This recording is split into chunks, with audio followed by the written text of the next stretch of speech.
اور میدان خطابت کے عظیم شہسوار جن کے تبلیغی کارہائے نمایاں کی ایک داستان سچ افتخار ہمارے سامنے ہے، اور ملک کے طول و عرض میں مسلک مذہب اسلام سے تعلق رکھنے والا ہر باسی ان کو جانتا ہے، اور خطابت کے علاوہ دنیا تحریر میں علامہ احسان اللہ ظہیر صاحب کی 14 انٹرنیشنل کتابیں موجود ہیں۔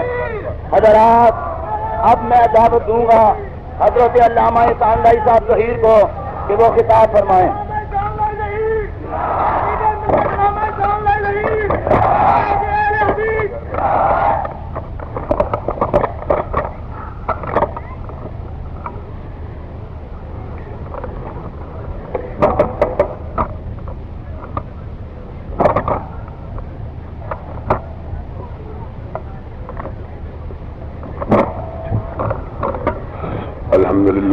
الحمد لله نحمده ونستعينه ونستغفره ونؤمن به ونتوكل عليه ونعوذ بالله من شرور أنفسنا ومن سيئات أعمالنا من يهده الله فلا مضل له ومن يضلل فلا هادي له نشهد أن لا إله إلا الله ونشهد أن محمدا عبده ورسوله أما بعد فإن خير الحديث كتاب الله وخير الهدي هدي محمد صلى الله عليه وسلم وشر الأمور محدثاتها وكل محدثة بدعة وكل بدعة ضلالة وكل ضلالة في النار أعوذ بالله السميع العليم من الشيطان الرجيم بسم الله الرحمن الرحيم سبحان الذي أسرى بعبده ليلا من المسجد الحرام إلى المسجد الأقصى الذي باركنا حوله لنريه من آياتنا إنه هو السميع البصير صدق الله مولانا العظيم۔ حضرات،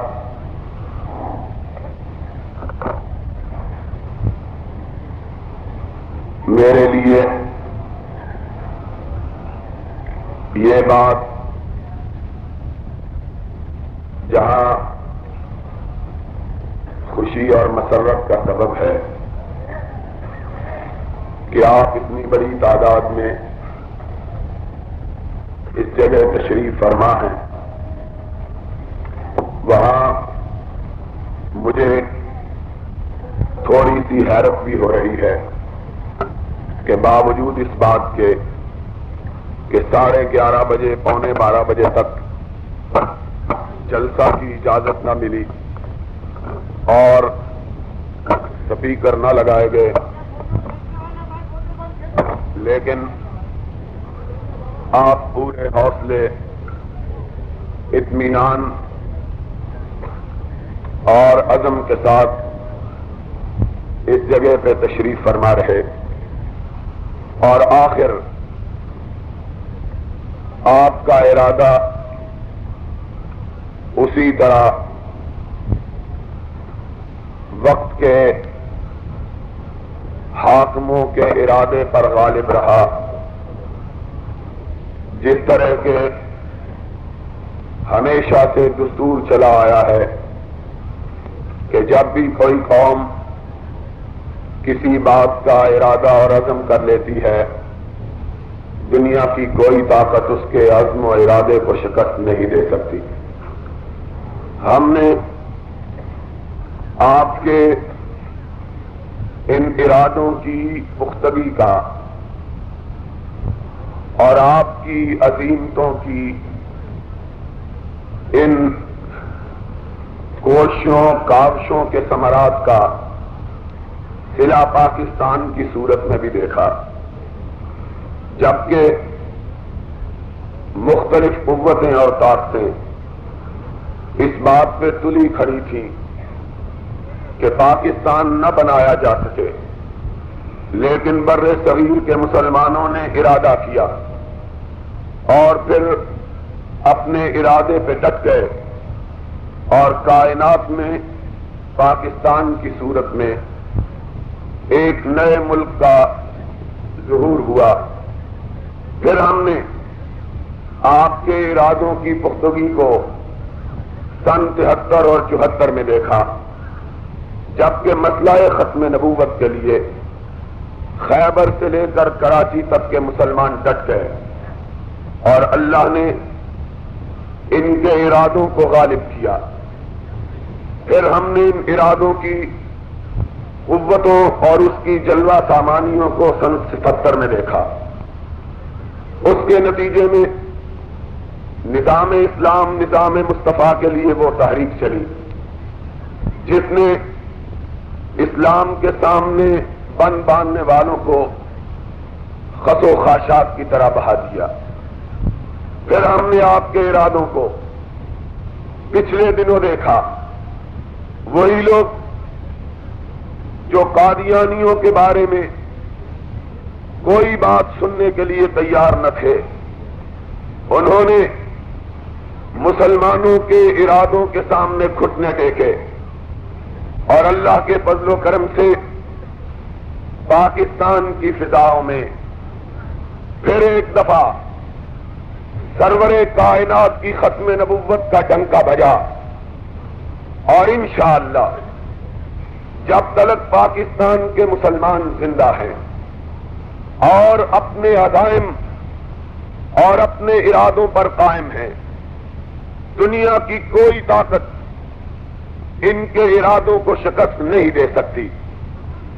آج جبکہ ہم سرور کائنات علیہ الصلوۃ والسلام کی سیرت کے ایک پہلو معراج پہ گفتگو کے لیے یہاں اکٹھے ہوئے ہیں، تو ہمیں صرف ایک بات کو دیکھنا ہے، اور وہ بات یہ ہے کہ واقعہ معراج اپنے اندر کائنات کے لیے اور مسلمانوں کے لیے بالخصوص کیا اسباب اور کیا درس لیے ہوئے، اور مسلمانوں کو واقعہ معراج کیا خبر دیتا ہے. سمجھنے کی بات یہ ہے کہ واقعہ معراج تب پیش آیا جب سرور گرامی علیہ الصلوۃ والسلام پہ ہر چار طرف سے مصائب کی انتہا ہو گئی، ظلم و ستم کے پہاڑ توڑے گئے. آپ کو سہارا دینے والی بہت بڑی شخصیت خدیجۃ الکبریٰ رضی اللہ تعالی عنہا اس کائنات سے رخصت ہو گئی. آپ کے چچا ابو طالب جو باوجود اس بات کے کہ آپ پر ایمان نہ لائے تھے، لیکن محبت کا عالم یہ تھا کہ رات کو اٹھ اٹھ کر آپ کے دروازے پہ، آپ کی چوکھٹ پہ، آپ کے باب عالی پہ دستک دیتے کہ کہیں کسی دشمن نے آپ کو گزن تو نہیں پہنچا دی. اور محبت کا، پیار کا یہ عالم کہ جب سرور کائنات 3 برس کے لیے شیب ابی طالب میں محصور کیے گئے، تو ابو طالب باوجود مسلمان نہ ہونے کے ان لوگوں میں شامل تھا جنہوں نے آج خود نبی مکرم، رسول معظم، سرور عالم کے ساتھ خود ان تلخیوں کے دنوں کو اختیار کیا، اور آپ کے ساتھ شیب ابی طالب میں محصور رہا. اور مورخین نے لکھا ہے کہ رات گئے جب امام کائنات اپنے بستر پہ دراز ہو جاتے، ابو طالب اٹھتے، اپنے بیٹے عقیل کو اٹھاتے، سرور گرامی کے بستر مبارک پر پہنچتے، عقیل کو کہتے بیٹا محمد کو اٹھاؤ صلی اللہ علیہ وسلم. سرور کائنات کو جگایا جاتا. آقا پوچھتے عقیل کیا بات ہے؟ جواب ملتا آقا میرا بابا کھڑا ہے، آپ کی خدمت میں کچھ گزارش کرنا چاہے۔ سرور کائنات پوچھتے چچا کیا بات ہے؟ عرض کی جاتی حضور اپنے بستر کو چھوڑیے، میرے بستر پہ تشریف لے جائیے۔ چچا ماجرا کیا ہے؟ جواب ملتا بھتیجے ڈرتا ہوں کہ کہیں کفار مکہ کو آپ کے بستر کی خبر نہ ہو جائے، رات کی تاریکی میں شبخون نہ مارے، آپ کو گزند نہ پہنچے۔ جی چاہتا ہے کہ اگر کوئی ایسا موقع آئے تو ابو طالب کی گردن کٹ جائے، محمد کا بال بھی کا نہ ہو۔ محبت کا، پیار کا یہ عالم، سہارے کا یہ عالم کہ جب مشرکین مکہ اور سرداران قریش ابو طالب کے پاس گئے اور کہنے لگے ابو طالب اب تم پیچھے ہٹ جاؤ، ہم محمد سے نبٹ لیں گے، تو ابو طالب نے کفر کے باوجود کہا میرے جیتے جی کوئی شخص میرے بھتیجے کی طرف نظر تیری کر کے دیکھنے کی جرت نہیں کر سکتا۔ اور ایک دن آیا کہ وہ زوجہ بھی نہ رہی جو زخموں میں اپنے دوپٹے کو پھاڑ کے مرہم کی جگہ رکھا کرتی تھی، اور وہ چچا بھی نہ رہا جو دشمنوں کے مقابلے میں اپنا سینہ تان کے کھڑا ہوا کرتا تھا۔ آج مکہ کی ساری سرزمین آپ کے لیے تنگ کر دی گئی، دنیا میں آپ کا رہنا گوبر بنا دیا گیا۔ سرداران قریش یہ سمجھنے لگے کہ اب نام محمد کو مٹانا آسان ہو گیا ہے، اور انہوں نے برملا کہا چند دن کی بات ہے، اس کا نام و نشان تک نہ ملے گا۔ ایسی ہی ایک رات پچھلے پہر جبریل امین ام ہانی کے گھر پہنچے، دروازے پہ دستک دی، سرور کائنات نے پوچھا کون ہے؟ جواب ملا آقا جبریل ہے۔ اور یاد رکھو سرور گرامی کی شخصیت گرامی وہ شخصیت محترم ہے کہ آپ کے گھر جبریل بھی بغیر اجازت کے داخل ہونے کی جرت نہیں کیا کرتا۔ دستک دی، جبریل کیا بات ہے؟ آج رات کے آئے ہو؟ کہا آقا اجازت ہو تو اندر آؤں۔ جبریل ہو؟ کہا اللہ کے رسول کل تلک خدا اپنا پیغام مجھ کو دے کے بھیجا کرتا تھا، آج تجھ کو اپنے پاس بلایا ہے۔ اور بلایا کیوں ہے؟ میں صرف یہی بات کہوں گا، وقت کافی گزر گیا ہے، آگے کے اس پار کی قوم کا وقت ہو گیا ہے۔ شاید ہماری حکومت کو یہ وقت بڑا پسند ہے، اسی لیے اس وقت اجازت بخشی ہے۔ میں مختصر بات کروں گا۔ صبح میری لاہور میں میٹنگ ہے، دوستوں کا پروگرام تھا کہ 10 بجے سے 11:30 بجے تک 11 بجے تک تقریر ہوگی، لیکن بہرحال یہ اللہ والے ہم پہ مہربان ہوئے، اللہ مہربان ہوا، اللہ والا مہربان ہوا اور اجازت مل گئی، وگرنہ ہم نے، اور میں کہتا ہوں اس اللہ والے نے ہم پہ مہربانی نہیں کی، کراچی کی انتظامیہ پہ مہربانی کی ہے، وگرنہ ہم جیسے لوگوں کا جلسہ بند کروا کے اس نے ماتم ہی کروانا تھا۔ ہم تو وہ لوگ ہیں جو پھر ایک دفعہ کسی کا قصیدہ پڑھتے ہیں، جب تک وہ بارڈر پار نہیں ہو جاتا قصیدہ پڑھنا نہیں چھوڑتے ہیں۔ تو یہ ہم سمجھتے ہیں انہی پر مہربانی کی ہے، اور کئی لوگ تھے جنہوں نے ہمارے جلسوں کو بند کیا، اور یا پھر خود بند ہو گئے یا بوریا بستر باندھ کے چلے گئے۔ ہم نے دیکھا ہے بہت سو کو، اور مولویوں سے لڑنے والا کبھی سلامت نہیں رہتا ہے۔ یہ بات میری یاد رکھ لو. شاید مسٹر پارک کی بات آپ کو یاد ہوگی کہ نہیں. میں نے کہا تھا یہ MRD کا جلسہ نہیں ہے کہ تم نے پکڑا جیلوں میں بند کیا اور چلے گئے. یہ مولویوں کا جلسہ ہے. مولویوں کو جیلوں میں بند کرو گے تو انشاءاللہ صبح کو قرآن پڑھیں گے, رات کو تمہاری بربادی کے لیے بد دعا کریں. یہ تو پھر ہمارا تو یہی کام ہے. ہم تو دو ہی باتیں جانتے ہیں, اس لیے ہم سے لڑنا کوئی اچھی بات نہیں.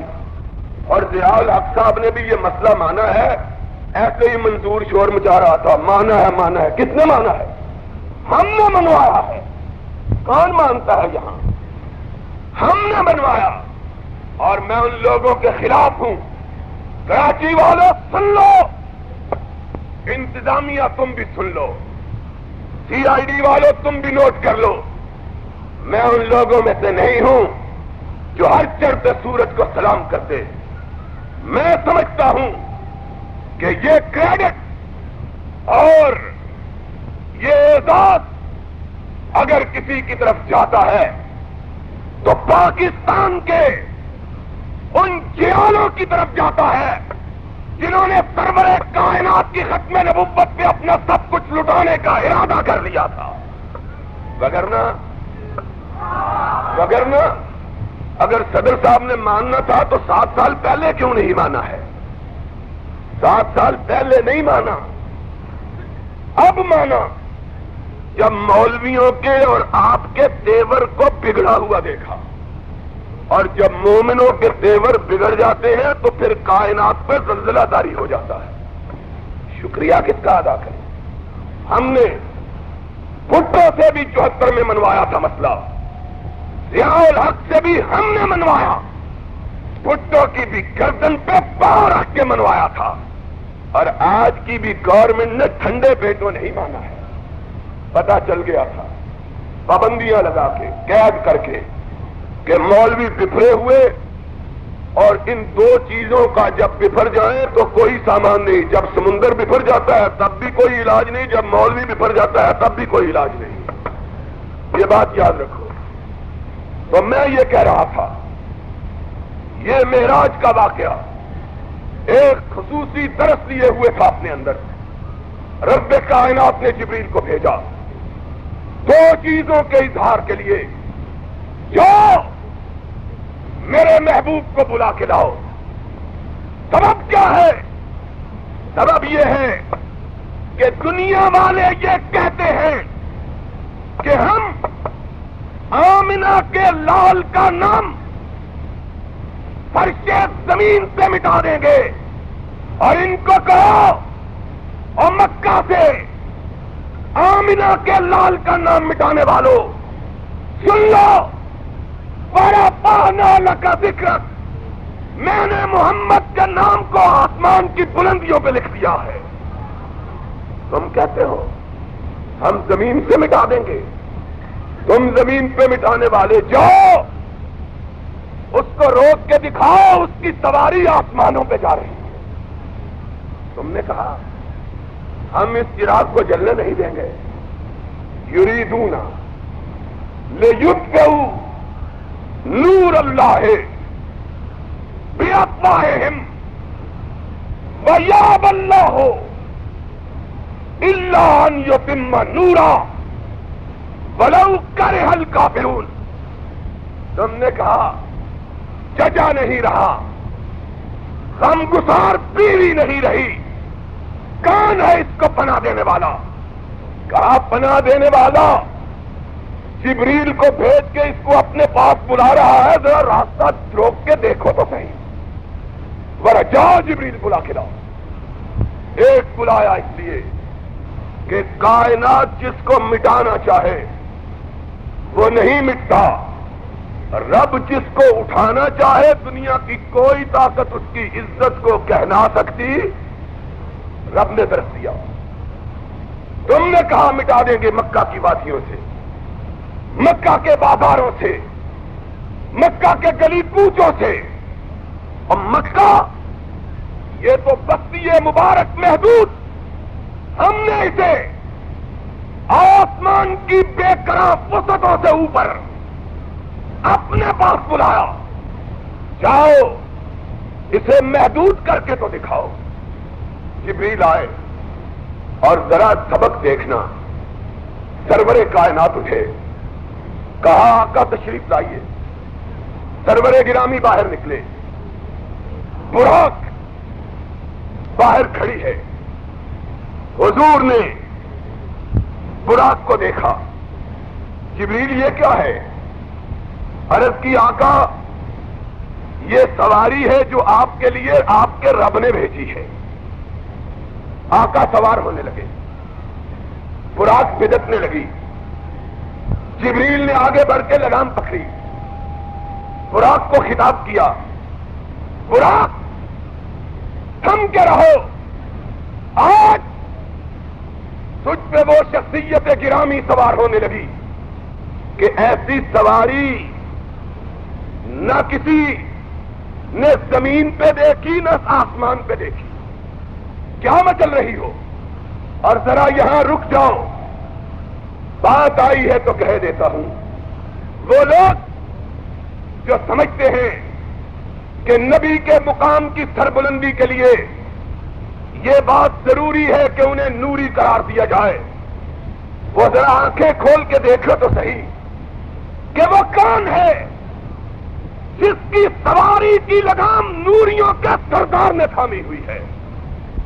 نوری ہونا اگر یہ باعث فضیلت ہوتا تو فاطمہ کے بابا کی, عائشہ کے شوہر کی, ابو طالب کے بھتیجے کی اور عبداللہ کے بیٹے کی سواری کی لگام نوریوں کا سردار نہ تھا. اللہ نے یہ بھی بتلایا کہ ہم نے بشر کو وہ فضیلت بخشی جو نوریوں کو اور نوریوں کے سرداروں کو بھی نہیں بخشی. ہم نے بخشی. اور مجھے تو سمجھ نہ آئے, نہ جانے جس کو سمجھ آئے وہ مجھ کو سمجھا دے کہ ایک کا بیٹا ہے, ایک کا باپ ہے, کسی کا شوہر ہے, کسی کا نانا ہے, کسی کا داماد ہے, اور پھر بھی کہتے ہیں کہ یہاں سے نہیں ہے. پھر کہاں سے ہے؟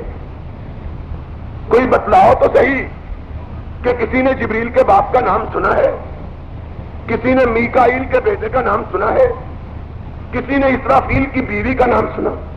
یارو جب تم بھٹکنے پہ آئے تو ویسے ہی بھٹک گئے, اور لوگوں نے ایسے مسئلوں کو بھی اختلافی بنا دیا ہے جن کے اختلافی بننے کا کوئی سوال ہی پیدا نہیں ہوتا. یاروں نے یہ بھی بحث شروع کر دی ہے, اگر بشر نہیں تھا تو شادی کس طرح ہوئی, بچے کیسے ہوئے, گھر کیسے پیدا ہوئے؟ لوگوں نے عجب مسئلے بنائے. رب نے بتلایا کہ بشر کا مقام کیا ہے. کہا جاؤ نوریوں کے سردار ہو, اس بشر کی سواری کی لگام تھامو. جبریل نے لگام تھامی.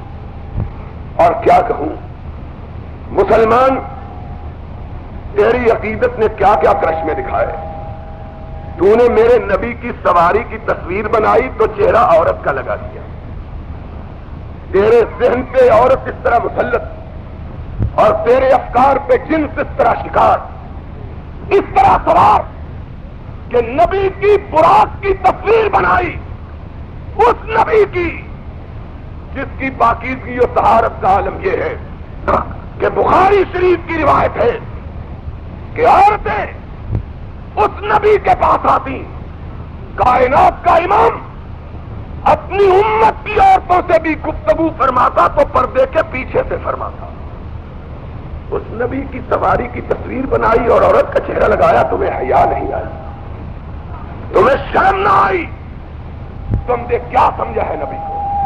اور میرا نبی اتنا پاک پاک نبی کہ ایک عورت مسئلہ پوچھتے, اسلام کی بات کرتے ہوئے جب چادر کو اٹھا کر اپنا ہاتھ آگے بڑھاتی ہے, نبی کی نگاہ اس کی انگلیوں پہ پڑتی ہے تو کائنات کا پاک باز انسان اپنی آنکھوں کو بند کر لیتا ہے. بی بی اپنے ہاتھ کو پیچھے ہٹا لو, محمد کسی غیر محرم عورت کی ہاتھ کی انگلیوں کو دیکھنا بھی گوارا نہیں کرتا ہے. اتنا پاک بات ہے. اور تم نے اس کی سواری کی تصویر بنائی اور چہرہ عورت کا لگایا. اس کا نام عشق ہے.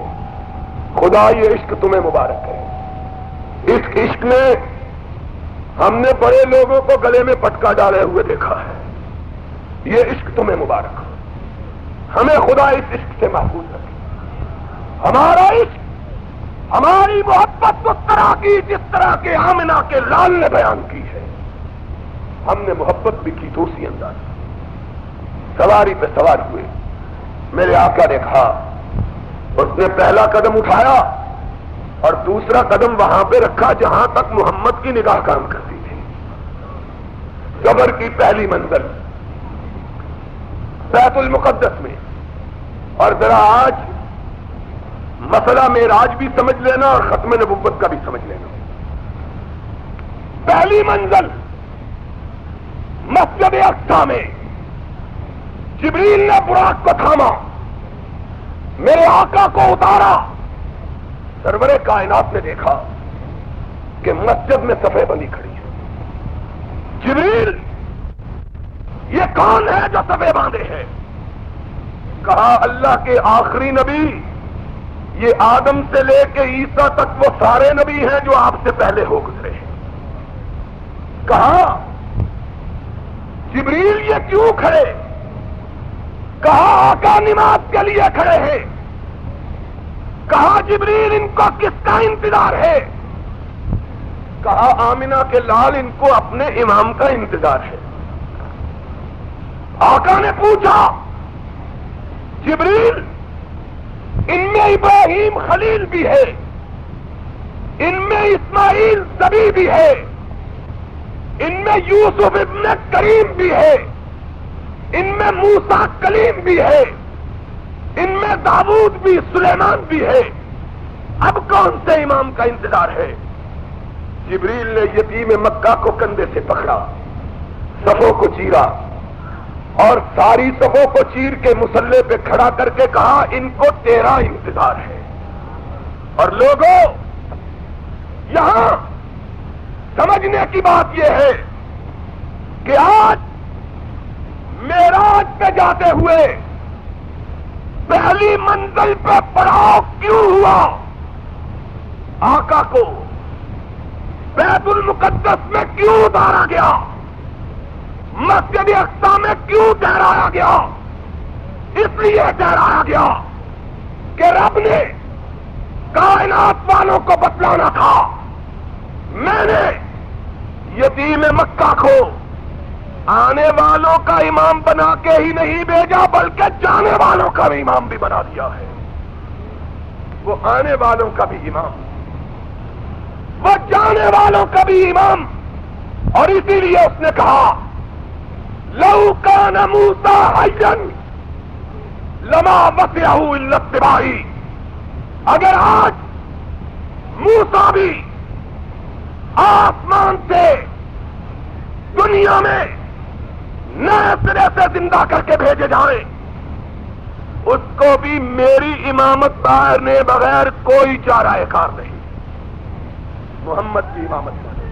اور یارو, موسیٰ تو محمد کی امامت مانے اور انگریز کا پٹھو اپنی امامت منوائے. ہم کو یہ بات سمجھ میں نہ آئی. اور امامت کے لیے ذرا مسئلہ سمجھ لو, انگریز کی نگہ انتخاب پڑی تو کس میں پڑی؟ میں نے کہا ہے اور کہا کرتا ہوں, غلام احمد قادیانی کا وجود صرف ختم نبوت پہ ڈاکہ ہی نہیں بلکہ ساری کائنات کے مسلمانوں کے ایمان کا مذاق بھی ہے. اس لیے کہ انگریز نے مسلمانوں کے سینے میں خنجر گاڑا اور کہا تم اپنے آپ کو اپنے نبی کا فرشتہ, اپنے نبی کا شہدا, اپنے نبی کا والا, اپنے نبی کا محب, اپنے نبی کا عاشق کہتے ہو. دیکھو ہم نے تمہارے نبی کے مقابلے میں کس طرح کا گھٹیا انسان نبی بنا کے رکھا. مسلمانوں کے جذبات کا, ان کے ایمان کا, ان کے اسلام کا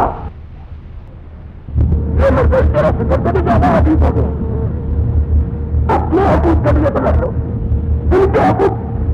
غلام احمد کا وجود مسلمانوں کے ایمان پر تعزیہ نہ تھا، اس لیے انگریز چاہتا تو کسی بہتر آدمی کا ایمان بھی خرید سکتا تھا. پیسے سے تو بڑے بڑے لوگ بک جاتے. اس نے جان بوجھ کر اس آدمی کے سر پہ جھوٹی نبوت کا تاج رکھا. جو نبی ہونا تو بڑی بات ہے، انسان کہلانے کا بھی مستحق نہیں تھا. انسان. اور بات میں کہتا ہوں، ہم نے کبھی بات اپنی طرف سے نہیں کہی. ہم کہتے ہیں الفضل ما شہدت بہ الاعداء. جادو وہ ہے جو سر چڑھ کے بولے. اور سن لو، انہی کے مطلب کی کہہ رہا ہوں، زبان میری ہے بات ان کی، اور انہی کی محفل سوارتا ہوں، چراغ میرا ہے رات ان کی. ذرا سنو تو صحیح کہتا کون ہے.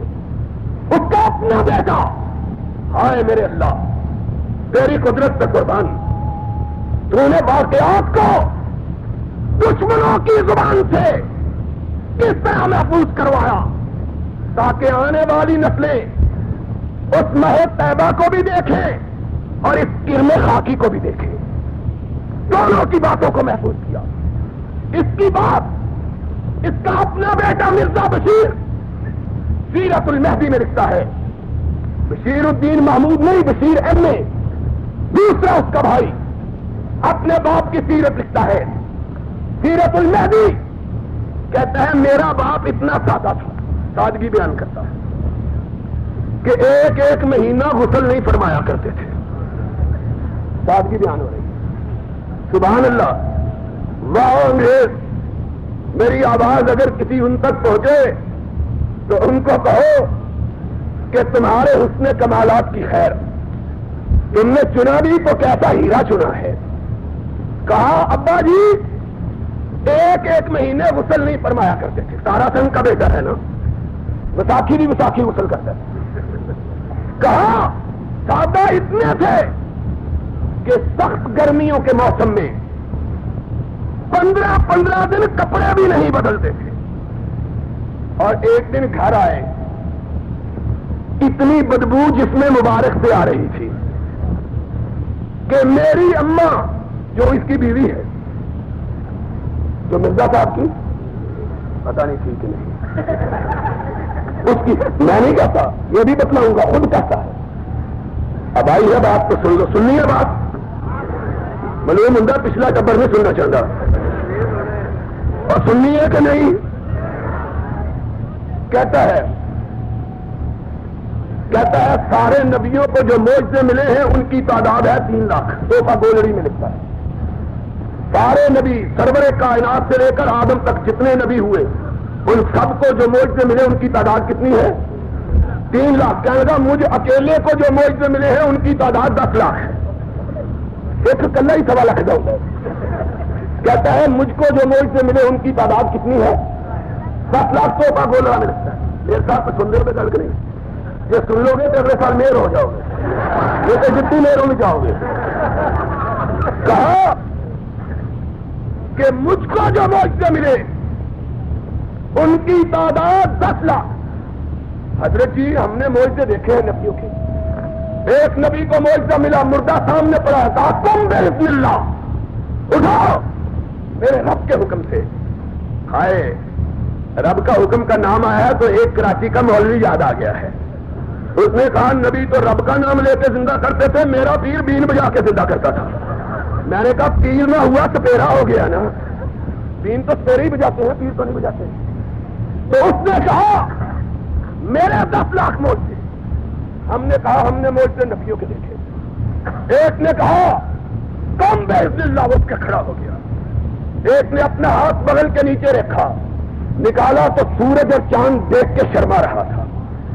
ایک کا معجزہ دیکھا کہ وہ چلا، بچے کے شہرت پہ چھری رکھی. بچے نے کہا بابا آنکھیں بند کر کے چلاؤ، کہیں ہاتھ میں لرزش نہ آ جائے، خدا ناراض نہ ہو جائے. معجزہ دیکھا، چھری چلی، اسماعیل مسکرا رہا تھا اور جنت کا ڈمبا کٹ چکا اور قیامت تک کے لیے یہ رسم بن چکی. معجزے دیکھے اور پھر اپنے آقا کا معجزہ دیکھا. ایک کا معجزہ دیکھا کہ قوم پیاسی تھی, جنگل بیابان, کہا نبی تیرے ساتھی اور پیاسے مر جائیں. نبی نے لاٹھی اٹھائی, پتھر پہ ماری, 12 چشمے پھوٹے. اور پھر ہم نے اپنے آقا کا معجزہ دیکھا کہ وہاں مردہ تھا, اس کو زندہ کیا, اس میں روح تو تھی نا. اور مردہ کس کو کہتے ہیں؟ جس کے اندر روح ہو اور پھر نکل جائے. ہم نے دیکھا اپنے آقا کا معجزہ کہ عیسیٰ نے تو روح کا پلٹا دیا, اور میرے آقا نے کھجور کے تنے کو ہاتھ لگایا, روح نہ تھی, اس طرح بلک کے رونے لگا جس طرح بچہ ماں کی گود سے جدا ہو کے روتا ہے. وہاں تو روح تھی اور چلی گئی, یہاں تھی بھی نہیں اور اللہ نے روح عطا کر دی. وہاں معجزہ دیکھا, قوم نے پانی مانگا, نبی نے پتھر پہ لاٹھی ماری, چشمے پھوٹے, اور چشمے پتھروں سے ہی پھوٹتے, چشمے پتھروں سے ہی پھوٹتے ہیں. اور یہاں نبیوں کا سردار کھڑا ہے, آقا. کلیم کے ساتھیوں کو پیاس لگی تھی, پتھر سے چشمے پھوٹے تھے, ہم کیا کریں؟ آقا نے دستے مبارک اٹھایا, کہا کلیم کا معجزہ پتھر کا, اور پتھر سے چشمے پھوٹے, ذرا محمد کی انگلیوں کو تو دیکھو. اور چشمے کائنات میں دیکھا کہ 5 انگلیوں سے اس طرح پانی بہ رہا ہے جس طرح آبشاروں سے پانی گرتا ہے. کہا موسیٰ کا معجزہ کہ پتھر وہی رہا, قوم گزر گئی, اور محمد کا معجزہ کہ چشمے ساتھ ساتھ چل رہے ہیں. معجزے ہم نے دیکھے. حضرت جی تم بھی اپنا معجزہ کوئی بیان کر دو, تمہارا معجزہ بھی دیکھے. 10 لاکھ 3 لاکھ کے مقابلے کہیں گے میرا معجزہ یہ ہے, جب میری آخری شادی ہوئی تو میری عمر 62 سال تھی, ہاتھ میرے خراب تھے, دانتوں کو کیڑا لگا ہوا تھا, آنکھ دونوں کھلتی نہیں تھی, بائیں بازو تھوڑی سی اس میں جان اور دائیں میں بالکل قوت نہیں تھی. نماز پڑھتے ہوئے بائیں ہاتھ سے دائیں ہاتھ کو پکڑ کے نماز پڑھا کرتا تھا. سن اور تبدیل کی مرض بھی تھی, دوران رات بھی دورے پڑتے تھے, اور گھر والے اس طرح باندھتے تھے جس طرح بکرے کو ذبح کرنے کے لیے باندھا جاتا ہے. سیرت المہدی کا حوالہ ہے. کہا سلسل بال بھی تھا, اور اس سے آگے قوت مردمی بھی نہیں تھی. یہ حضرت صاحب کے الفاظ ہے. جاؤ, کعبے کے رب کی قسم ہے, کوئی ماں نے بیٹا جنا ہو, احسان الہی ظہیر پر اس حوالے کے لیے مقدمہ چلائے. کعبے کے رب کی قسم ہے, اگر حوالہ نہ دکھاؤں تو زندگی میں محمد کے ممبر پر چڑھنا چھوڑ دوں گا, اور اگر حوالہ سچا ہو اور میں جھوٹا محمد کا ممبر چھوڑ دوں گا. حوالہ سچا ہو تو اس جھوٹے کا دامن چھوڑ دو.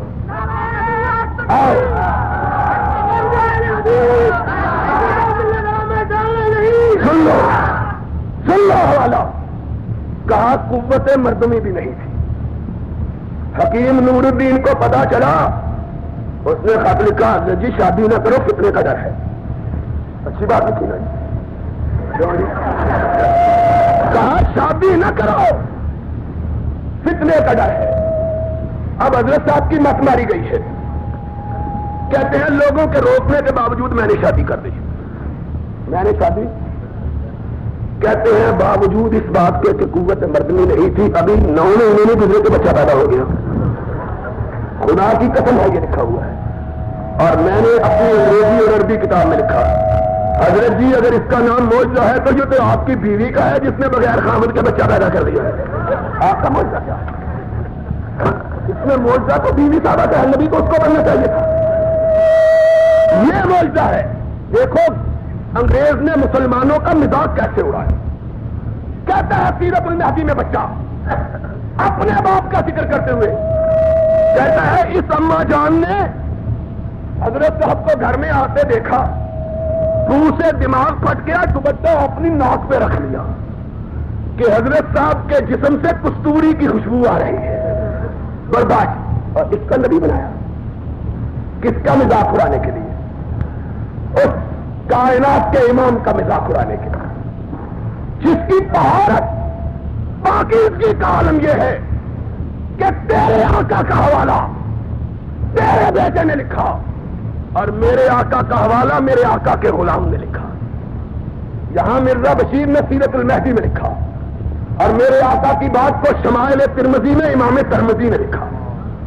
کہا ابو ہریرہ ایک دن میرے آقا کی بارگاہ میں گئے، دروازے پہ دستک دی، پوچھا گیا کون ہے؟ کہا خادم و رسول اللہ ابو ہریرہ، سرور کائنات کا غلام ابو ہریرہ ہے. اندر سے ام المومنین نے جواب دیا ابو ہریرہ آقا گھر میں نہیں ہے. ہائے، ابو ہریرہ کیا کہتے ہیں؟ کہتے ہیں میں آقا کے باب علی سے پلٹا، مجھے کسی سے پوچھنے کی ضرورت نہ رہی کہ میرے آقا کہاں گئے. ابو ہریرہ کیوں نہ پوچھا؟ کہا باب علی سے پلٹا، گلی میں کھڑا ہوا، خوشبو کو سونگا، جس طرف سے خوشبو آ رہی تھی اس طرف چل پڑا، مجھے پتا چل گیا کہ میرا آقا اسی طرف کو گیا. یہ اس کے ساتھ مذاق اڑایا ہے مسلمانوں کے ایمان کا. یہ وہ کملی والا آقا کہ جس کی خوشبو سے کائنات مہک پڑے، اور اس نے تو کچا پیاز نہ کھایا. اور جب اس کے ساتھی نے روتے ہوئے کہا آقا میرا کھانا پسند نہیں آیا، تو آقا نے اس کے کندھے پہ تھپڑی دے کے کہا ساتھی تیرا کھانا محمد کو پسند ہے لیکن اس میں پیاز کچا ہے، اور محمد ہلکی سی بو کو بھی پسند نہیں کرتا کیونکہ اس کے ساتھ گفتگو کرتا ہے جو خوشبو والا ہے. خوشبو والا تم نے ان پہ رحم کرو. کہا معراج کی رات جبریل ان کو لے کے چلو اور آج ان کی تاج پوشی کرو، لوگوں کو پتا چل جائے کہ یتیم مکہ آنے والوں ہی کا امام نہیں بلکہ جانے والوں کا بھی امام ہے. آدم کا امام، ابراہیم کا امام، اسماعیل کا امام، یوسف و یعقوب کا امام، داؤد و سلیمان کا امام، پہلوں کا بھی امام، بعد میں آنے والے. اور معراج نے درس دیا کہ کائنات کے لوگوں کبھی مشکلات سے نہ گھبراؤ، حق کی راہ میں ڈٹ جاؤ اور سمجھ لو ان مع العسر یسرا، ان مع العسر یسرا. حق کی راہ میں چلنے والا قدم کبھی ناکام نہیں ہو سکتا، کبھی ناکام نہیں ہو سکتا، کبھی ناکام نہیں ہو سکتا. دنیا والے مخالف ہو جائیں، حکومتیں لاٹھیاں برسا لیں، پولیس والے پہرے بٹھا لیں، کمشنر پابندیاں قائم کر دے، سپیکروں کو بند کر دیا جائے، جلسوں کو روک دیا جائے، اجتماعات پہ قدریں عائد کر دی جائے، آخر میں محمد کے غلام کامیاب ہو کے رہیں گے. دنیا کی کوئی طاقت نبی کے نقشے قدم پہ چلنے والوں کو ناکام بنا سکتی. یہ سبق ہے معراج کا. معراج نے یہ درس دیا کہ دنیا والوں نے سرور کائنات کے نام نامی کو مٹانا چاہا، آپ کے اس میں گرامی کو دبانا چاہا. عرش والے نے اپنے پاس بلا کے تھپکی دی، مت گھبراؤ، جس کے ساتھ خدا ہوتا ہے دنیا کی کوئی طاقت اسے نیست کر سکتی، اور جس کے ساتھ رب نہیں ہوتا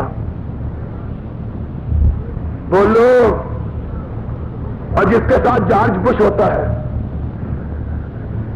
جس کے ساتھ صدر ریگن ہوتا ہے، دنیا کی کوئی طاقت اس کو بچا سکتی. اور ہماری آواز اگر پہنچے اسلام آباد تک تو پہنچ جائے، صدر صاحب سن لو، ہم کرسی کے طلبگار نہیں ہیں. یہ بات ہم ہمیشہ دہراتے ہیں، کہیں تمہیں وہم نہ پڑ جائے کہ ہم بھی کرسی چاہتے ہیں. ہم تو ابو حنیفہ کے ماننے والے ہیں، ہم ابن تیمیہ کے ماننے والے ہیں، ہم مالک ابن انس کے ماننے والے ہیں، ہم احمد ابن حنبل کے ماننے والے ہیں. جیل کی سلاخیں پسند ہیں، اقتدار پسند وہ اور ہیں. وہ اور ہے، وہ اور ہے، ربر اسٹیمپ وہ اور ہے۔ ہمیں اقتدار کی ضرورت ہے، ہمیں اقتدار کی ضرورت، اور بولو ہمیں اقتدار کی ضرورت، ہمیں کرسی کی ضرورت، لیکن سن لو یہ ملک اللہ کے نام پہ بنا، سرور کائنات کے نام پہ بنا۔ جب تلک جسم میں سانس کی آمد و رفت باقی ہے، ہم اس ملک کو اللہ کے دین کی راہ سے ہٹتا ہوا دیکھ کر برداشت کر سکتے نہیں۔ ہمارا مطالبہ صرف یہ نہیں تھا کہ قادیانیوں کی مسجدیں اور اذانیں ختم ہو جائیں، بس یہ مطالبہ ہے، بس بولو صرف یہ مطالبہ ہے۔ اور میں کراچی والوں تمہیں ایک سازش سے آگاہ کرنا چاہتا ہوں، سن لو۔ لاہور سے اس سازش کا آغاز ہو گیا ہے، یاد رکھنا لوگوں تم بہت بھولے ہو، تم نے سمجھا قادیانیوں کا آرڈیننس آ گیا مسئلہ حل ہو گیا۔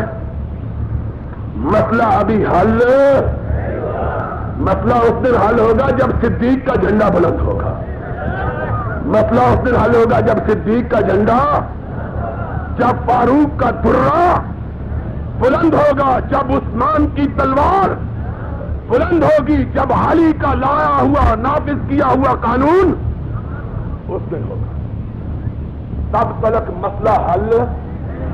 تو کہتے کیا ہے مجھے تو سمجھ نہیں آتی، شاید قاری صاحب کو آتی ہو۔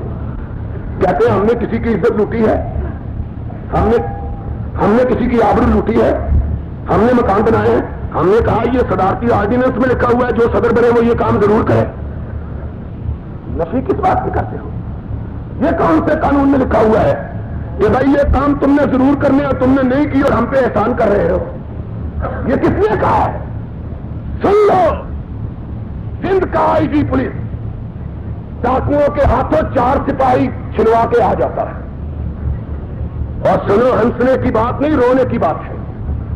اگر سندھ کا آئی جی ڈاکوؤں کا مقابلہ نہیں کر سکتا تو ہم غریب کیسے کر سکتے ہیں؟ ہمیں بتلاؤ حکومت کس مرض کی دعا ہے؟ اگر تم لوگوں کی آبرو کی حفاظت نہیں کر سکتے تو گھر جا کے اللہ اللہ کرو، یہاں بیٹھ کے کیا کر رہے ہو؟ ہم کو کہتے ہیں جی ہم دیا جلا کے تاجر پڑھتے ہیں، ہم کہتے ہیں تم دیا بجھا کے بھی شک پڑھ لیا کرو، ہماری جان چھوڑو۔ یہ کوئی کوالیفکیشن ہے؟ ہم کو کیا بتلاتے؟ یہ تمہارے اور تمہارے رب کا معاملہ ہے۔ ہم کو بتلاؤ کہ محمد کے قانون اس ملک میں تم نے رائج کیا ہے کہ نہیں کیا؟ ہم اس دن مانیں گے جبکہ مسلمانوں کی بیٹی نہیں، غیر مسلموں کی بیٹی پہ بھی کوئی گندا ہاتھ نہ اٹھائے گا۔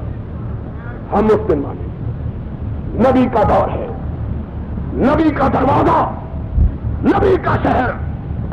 ایک یہودی گنڈا ایک یہودی کی بیٹی پہ ہاتھ ڈالتا ہے، اس نے کہا میں تورات کی ماننے والی، تیرے نبی کی ماننے والی، تیرے دین کی ماننے والی، لیکن گنڈے کا کوئی مذہب اس کے ہاتھ پڑے، موسیٰ کی دہائی دی، تورات کی دہائی دی، یہودیت کی دہائی دی، گنڈے کے ہاتھ بڑھتے چلے گئے۔ اس کی نگاہ صدیقہ کائنات کے شوہر کے دروازے پہ پڑی، اس نے کہا وہ محمد ہائے مدینے والے آقا، ایک یہودی کی بیٹی کی عزت تیرے دروازے کے سامنے لوٹی جا رہی ہے۔ میری ماں آقا کی بیوی، کائنات کی ماں صدیقہ کہتی ہے اس یہودی کی بیٹی کی آواز میرے آقا کے کانوں سے ٹکرائی، آقا بے چین ہو گئے۔ وہ چادر جس کا ذکر آسمان والے نے قرآن میں کیا ہے وہ چادر زمین پہ گر پڑی، آپ نے پلٹ کے نہیں دیکھا، بھاگتے ہوئے گئے، فرمایا لبیک یا بنتا، یہودی کی بیٹی تو یہودی کی بیٹی نہیں محمد کی بیٹی ہے، محمد تیری آبرو کی حفاظت کرے۔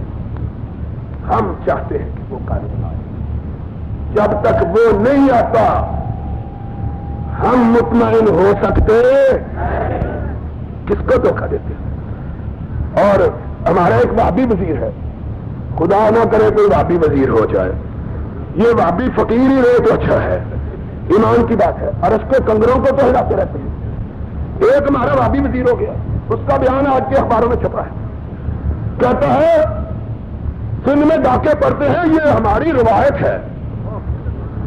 تمہاری روایت؟ ہم تو سمجھتے تھے کہ سندھ کی روایت یہ ہے، اسلام کا استقبال کرتے ہیں، تم کہتے ہو ہمارے بڑے بھی ڈاکے مارا کرتے تھے۔ ہمیں تو یہ روایت کا پتہ نہیں ہے، ہمیں اس روایت کا پتہ سن لو، کوئی شخص اس وقت تک اسلامی مملکت کا اسلامی حکمران کہلانے کا حق نہیں رکھتا جب تک کہ اس ملک کے باسیوں کی آبرو اور عزت اس کے ہاتھوں محفوظ نہیں ہوتی ہے، ان کی حفاظت کا بندوبست نہیں کرتا۔ فاروق کا نام اس لیے نہیں ہم کو لینے دیتے کہ فاروق نے کہا تھا فرات کے کنارے پر اگر کوئی کتا بھی بھوکا مر گیا تو فاروق ڈرتا ہے قیامت کے دن پوچھا نہ جائے۔ اور تمہارے دور میں مسلمان بڑے تم کہتے نہیں کیوں؟ سن لو، اور کہتے کیا ہیں؟ کہتے ہیں جی ماشاء اللہ اسلامی آئین تعزیرات پاکستان، جھوٹ ہے، کہاں ہے اسلامی؟ باقی سب کچھ ہے، اسلام نہیں ہے۔ اسلام ہو آؤ جہاں کراچی کے شہر میں کسی بستی میں کھڑے ہو کے نہیں کہتا، تم صرف 3 دن کے لیے سرور کائنات کا لایا ہوا قانون نافذ کرو، صرف 3 دن کے لیے۔ چوتھے دن اگر کسی کی آبرو پہ حملہ ہو جائے تو ہم کو پھانسی پہ لٹکا دینا۔ سبب کیا ہے؟ سبب یہ ہے کہ جہاں محمد کا لایا ہوا قانون نافذ ہوتا ہے محمد کا خدا خود چوکیدار بن جاتا ہے۔ تم نافذ تو کرو، نافذ تو کرو۔ 4 سال ہو گئے حدود، ایک آدمی کا ہاتھ نہیں کٹا، ایک آدمی رجم نہیں ہوا، ایسا معلوم ہوتا ہے سارا ملک پاک بازو کا ہے۔ ایسا معلوم ہوتا ہے چوری کبھی ہوئی نہیں، چوری کبھی نہیں ہوئی، صرف وزیر دفاع کے 5 بندے چرا کے لے گئے۔ اور لوگوں کو ہم نے سنا ہے قاری صاحب، اور ملکوں میں سنا ریڈیو چوری ہوتا ہے، بھینس چوری ہوتی ہے، اور کپڑے چوری ہوتے ہیں۔ اسلامی دور ایسا ہے ماشاء اللہ بندے چوری ہوتے ہیں، اور بندے بھی وزیر دفاع کے۔ اگر ہمارا دفاع اسی طرح جائے تو ہم کو خود ڈر ہے کہ ہم نے چوری ہو جائے۔ ایمان کی بات ہے، یہ کوئی ملک ہے؟ کس نے بنایا ہے یہ ملک؟ اسلام نے بنایا، کس نے بگاڑا ہے؟ تم نے بگاڑا ہے۔ آؤ سرور کائنات کا لایا ہوا قانون، اور بات آ گئی ہے، سن لو، یہاں چند مولوی کالی پگڑی پہن کے سعودی عرب کو بڑی گالی دیتے ہیں، پتا نہیں اس سعودی عرب نے ان کا کیا بگاڑا ہے۔ کچھ اس نے تم سے لیا ہو تو ہم سے واپس لے لو، ہم چندہ کر کے دے دیتے ہیں تمہیں بغیر چندے پر۔ مولوی صاحب نے بغیر چندے لے جاؤ۔ کہتے ہیں سعودی عرب میں 63 میں، آج سے 21 برس پہلے مدینے میں پڑھنے کے لیے گیا، آج سے 21 برس پہلے، اور یار کو مرضی تو نہیں آ گیا اچھا، آج سے 21 برس پہلے کی بات ہے، سن 63 کی بات، 63 کی، بھائی چپ ہو جاؤ، سن 63 کی بات ہے۔ 21 سال پہلے میں پہلی دفعہ چھوٹا سا تھا، سفر پہ گیا، اور پہلا سفر ہی سعودی عرب کا۔ ہوائی اڈے پہ اترا، مجھے گھر والوں نے بتلایا ہوا تھا کہ یہ ڈالر ہے، یہ پاؤنڈ ہے۔ ہوائی اڈے پہ ہر دنیا کے بڑے ہوائی اڈے پہ بینک ہوتا ہے جس سے کرنسی تبدیل کروا لیتے ہیں اس ملک کی، ہمارے ہوائی اڈے پر بھی ہے کراچی۔ میرے پاس ڈالر تھے، رات کا اندھیرا، راستے میں جہاز اللہ کے فضل سے خراب ہو گیا، اور اکثر کیا یہ کہ جہاز خراب ہوتے ہی رہتے ہیں، کیونکہ باکمال لوگ جو ہوئے جاتے ہیں جب اس پہ چڑھتے ہیں تو گناہ بخشوا کے چڑھتے ہیں، پتہ نہیں بچوں کا چہرہ دیکھنا پھر نصیب ہونا کہ نہیں ہونا۔ تو میں سوار ہوا، راستے میں جہاز خراب ہو گیا، رات کو دیر سے پہنچا۔ مدینہ یونیورسٹی کا آدمی لینے کے لیے آنا تھا، وہ بادشاہ لوگ ہیں، 3 گھنٹے جہاز لیتا، اس نے کہا چلو خود بخود آ جائے گا، ہم اس کے لیے کوئی ٹھیکیدار تھوڑے ہیں 3 گھنٹے کھڑے رہے۔ 12 بجے رات کے یعنی پاکستان کے وقت کے مطابق آدھی رات کے قریب جہاز پہنچا. میں نے اترتے ہی کہا اینل بنک کہاں ہے؟ اینل مصرف. کیا یہاں بینک کا کیا تعلق ہے؟ میں نے کہا بھائی ڈالر چینج کروانے کا باہر جا کے کروا لو. جنہوں نے پہلے حج کیا پتا ہے پرانی ایئرپورٹ ہوتی تھی. میں نے کہا باہر کہاں سے؟ باہر نکلا. میں نے پوچھا یہ پیسے کہاں چینج ہوتے ہیں؟ ایک سپاہی نے اشارہ کرتا سڑک سنسان ادھر جاؤ. وہ سامنے ایک دور چھوٹا سا دیا چراغ بلب جل رہا تھا. میں وہاں دیکھا ایک دبلا پتلا منہنی سا بوڑھا آدمی اونگ رہا تھا. چھوٹا پتلا, کوئی اتنا پتلا تھا کہ کوئی پنجابی یا پٹھان اگر مکہ مارے تو اللہ کے فضل سے اگلے جان پہنچ جائے. اتنا کمزور. میں نے دیکھا چھوٹا سا تھا, دیکھا وہ سویا ہوا ہاتھ میں جھاڑن پکڑی ہوئی اور سامنے لاکھوں روپے کی کرنسی کے ڈھیر لگے ہوئے. پاؤنڈ ڈالر سونے کے وہاں ابھی تک اشرفیاں چلتی. جو لوگ گئے ہیں ان کو پتا ہے سونے کی اشرفیاں وہاں چلتی. سعودی ریال مصری دنیا بھر کے. اور وہ سویا ہوا ہے. وہ جھونک میں آ کے جب اس کو جھونکا آیا آنکھ کھلی دیکھا تو میں سامنے بٹر بٹر دیکھ رہا ہوں. اس نے کہا کیا ہے؟ میں چھوٹا تھا ذرا باپیوں کے گھر پیدا ہوا بے باپ تو ہوتے ہی ہم لوگ. میں نے کہا میں دیکھ رہا ہوں یہ سکے جعلی ہے کہ اصلی ہے, کیونکہ میں نے دیکھا اس نے اس طرح رکھا ہوا ہے جس طرح ہمارے ہاں مونگ پھلی والا بھی نہیں رکھتا مونگ پھلی کو. اس طرح سکے رکھے ہوئے. ہمارے ہاں تو ریڈیو والا مونگ پھلی والا رکھے تو محلے کے بچے مونگ پھلی اٹھا کے لے جائیں گے. میں نے کہا یہ جعلی سکے ہیں تو اصلی کو بڑا غصہ آیا. وہ چاڑن کی سوٹی میری طرف کرتے ہوگا کہ پاگل ہو گئے ہو, جعلی کا کیا تعلق ہے؟ میں نے کہا مجھے معاف کر دو یہ سارے سکے اصلی ہیں. پھر اس نے کہا کیا کہتے ہو؟ میں نے کہا بھائی میں تو اس ملک سے آیا ہوں جس میں 50,000 روپے بینک میں ہوتے ہیں. ایک سامنے مونچھوں والا گن مین ہوتا ہے, پھر اندر ایک مینیجر ہوتا ہے, اس کے پیچھے ایک کمرہ ہوتا ہے, اس کمرے کے پیچھے ایک دروازہ لوہے کا ہوتا ہے, اس دروازے کے پیچھے ایک تجوری ہوتی ہے, اس تجوری کی چابیاں 2 آدمیوں کے پاس ہوتی ہیں اور اندر اللہ کے بدل سے 50,000 روپیہ پڑا ہوا ہوتا ہے. تو میں نے کہا یہاں لاکھوں روپیہ پڑا ہوا, کوئی پولیس والا نہیں, کوئی یہاں اسٹین گن نہیں, کوئی چوکیدار نہیں. آیا ہے. اس نے کیا جواب دیا؟ اس کے ماتھے کی شکمیں مٹ گئی. اس نے کہا جوان کہاں سے آئے؟ ہندی ہو؟ میں نے کہا نہیں پاکستان سے ہوں.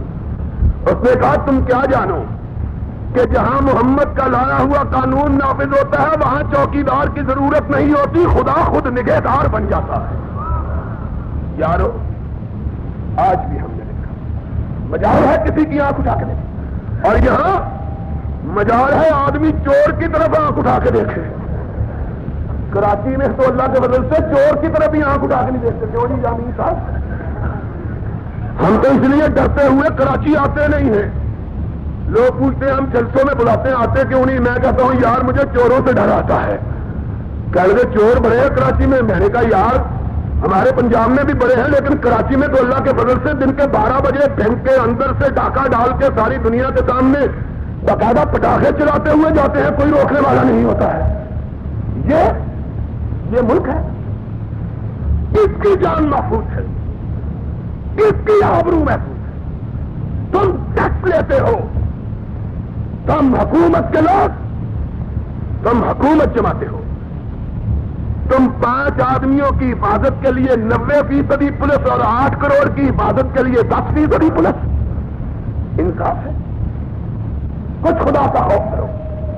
لاؤ سرمایہ کائنات کا لایا ہوا قانون نافذ کرو.